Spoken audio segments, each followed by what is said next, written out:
And I wasn't ready to quit, and I wasn't, I just rolled over and said, and I took another swig of the half a bottle of vodka that was next to my bed, and I rolled back to sleep, and I figured, now shit, now I gotta go ask my dad to borrow a car. I came down here to Florida later that year to visit my grandmother, who had a condo, my godmother, who had a condo out down in Boca, just to get away from there for a little while.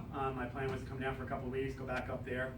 I had lost my last paying job at that point because I went to work with a good friend of mine who was our office manager, and she picked me up one morning because I didn't have that car anymore. I was so wrecked that we got to the parking lot at work, and she said, "Don't get out of the car. I want you to stay here. I have to make some phone calls." And of course, I just fell back to sleep in the front seat of the car. And this was winter time in Southampton on Long Island. It was cold. Next thing I see is one of my Brookhaven Chief vehicles pull up, and it was my really very good friend Ryan Barnett, who's 15 years in FDNY now, and he was assistant chief at the time, one of two that was working under me. It was him and, ironically, my ex-wife in the car. And they scooped me up and took me my first detox. And I went, and I wasn't ready to quit, and I spent the 10 days there detoxing, and I think I went in there blowing a 0.3 something. And came out, went back home again, and continued to drink. Came down here to Florida to get away. My godmother was a very great enabler. She was also a very huge codependent. So I had this very, very nice room in a very nice condo in Boca. I was getting very good unemployment from New York State at the time. So that's where I lived and continued to drink. And I'll tell you that I went to treatment down in Margate, place that's open and closed and open and closed. I think it's closed again now. Did 30 days there, went home, didn't do anything, and none of the aftercare part, none of that stuff. I stayed sober for a couple of months, doing half-assed fellowship meetings, not really participating. Started drinking again, and from that point until November of 2010 were the 3 darkest years of my life. I didn't come out of that house except to go get more something to drink. I wrecked 2 cars of my godmother's. One was a rental. I accumulated 3 DUIs. And the only reason why I have a license today is because one was in Broward and one was in 2 in Palm Beach, and I had went into treatment in between, and because they kept delaying the court dates, the Broward one and the second Palm Beach one kind of like overlapped each other, and one didn't recognize that the other one happened within that certain amount of time frame. So I got a lucky break that I didn't lose my license permanently or have a felony or go to jail for a lot longer than I did. I did go to jail twice for my DUIs, completely sober, by the way. One was for the Palm Beach County one. I was up at gun club for 8 days, for which I did 5, and I thought that was like the worst thing in the world because for many years I hid behind my badge. And I was like, well, who's going to expect the chief? I drove drunk responding to calls. I had hidden bottles in my command center in the back of the truck, which were later found over not just once, but a couple times. So I didn't handle that whole gun club thing very well. Came home, relapsed, went back to the treatment center I was. Because I was a 9/11 responder, I was able to get to treatment for the healthcare benefit. And you guys probably are familiar with this bill and all that stuff that getting that repassed or whatever. I'm registered with that whole thing. And that's how I was able to get the treatment. I was seeing a psychiatrist rather, that they found for me, and after the 3rd or 4th session with her, going in there after drinking, because I speak so much better when I'm drunk, and I'm so much more comfortable when I'm drunk, that I was seeing my fire department psychologist, or at least the 9/11 psychologist drunk. She said, this is not what you need. We need to find you an inpatient. So cumulatively, I did about 4.5 months after going back out and going back in. So November 2010, I went in. I did 60 days, went home, went to that jail thing, felt bad for myself, went home, slept for 2 days because I didn't sleep at all while I was there, and then walked my ass up because I didn't have a car or a license to the liquor store in Boca, and I started drinking again. Stayed home for 10 days. Someone scooped me up, brought me back to the treatment center. That was my second time in detox.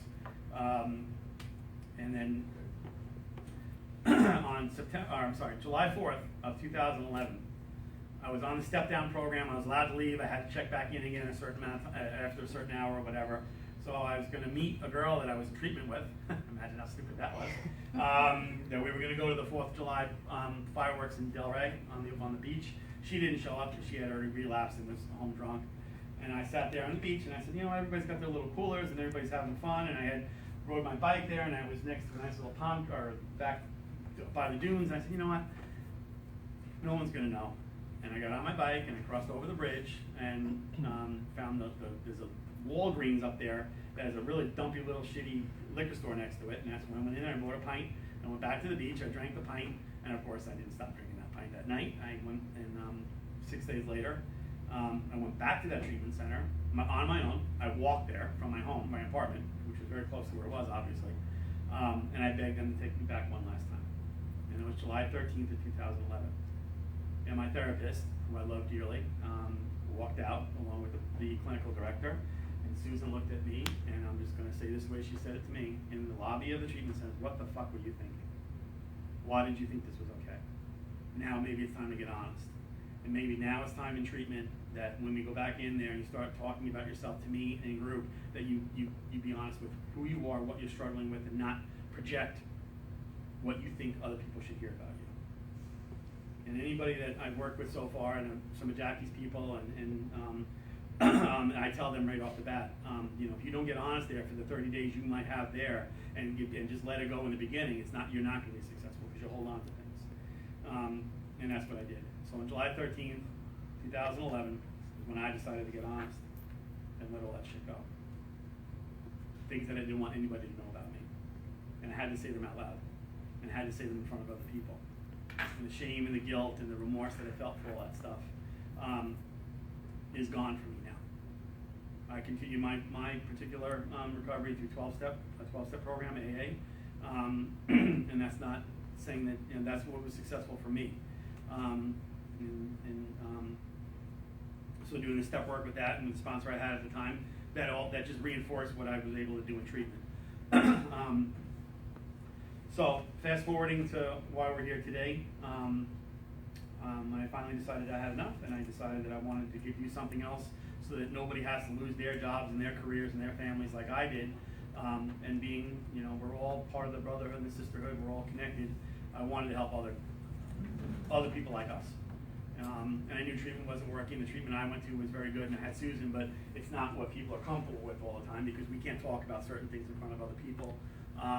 So I did a little marketing and a little bit of outreach for a couple of treatment centers. Finally had this idea I was going to open up one. Helen knows about this. Christine, Jackie's been there. I think Eric, you were there. And it was responder specific, and it was just for us, and we had our own groups, and we had our own residents. I had a kitchen table in this house that was almost the size of this table. It was just like being on the job and cooking meals together, and everything else. And unfortunately, I wasn't a financial person in this. I was a founder of it, a co-founder, and a visionary part of the whole thing. And it just went in a different direction with the ownership at the time and everything else, and I had to walk away from it. And it was sad because and we're going to duplicate this somehow. I think there's people in this room that are smiling right now that know what we need to get done to help our own. But so I walked away from that, and I decided, you know what, I don't want to ever work for another treatment center again. I don't want to fill beds for somebody. I'm not going to be responsible for that, but I like getting phone calls at 3 o'clock in the morning. I can tell you right now that there's 3 guys in California all work for Cal Fire that said that because I kept hounding them and I didn't give up and I kept calling them, they said screw it. And they were all, they said screw it, he's a chief, I can't disrespect him, I gotta call this guy back. And that's how the 3 of them showed up and stayed. And one of them, I'll show you guys a text that I got yesterday that said, hey Don, it's Brooksy, I just got promoted to battalion chief. This all started a year ago when I came to Florida. And this is a guy who got jammed up on the job, I think driving a company vehicle with a DUI. Okay, so when and he was an assistant chief at the time, or deputy chief rather, but he just got promoted and he's working at their training academy.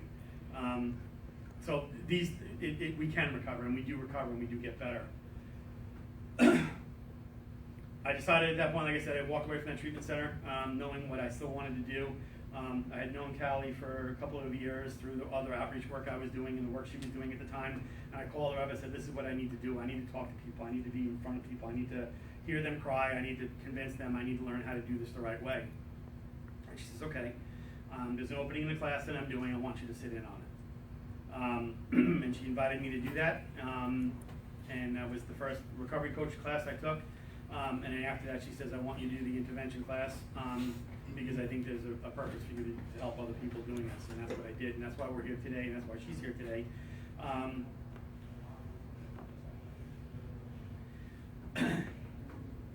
The other reason why this is kind of weird is that, I just had mentioned to Cali about what I'm going to talk about right now, and it bothers me a little bit, but that's a picture of Cali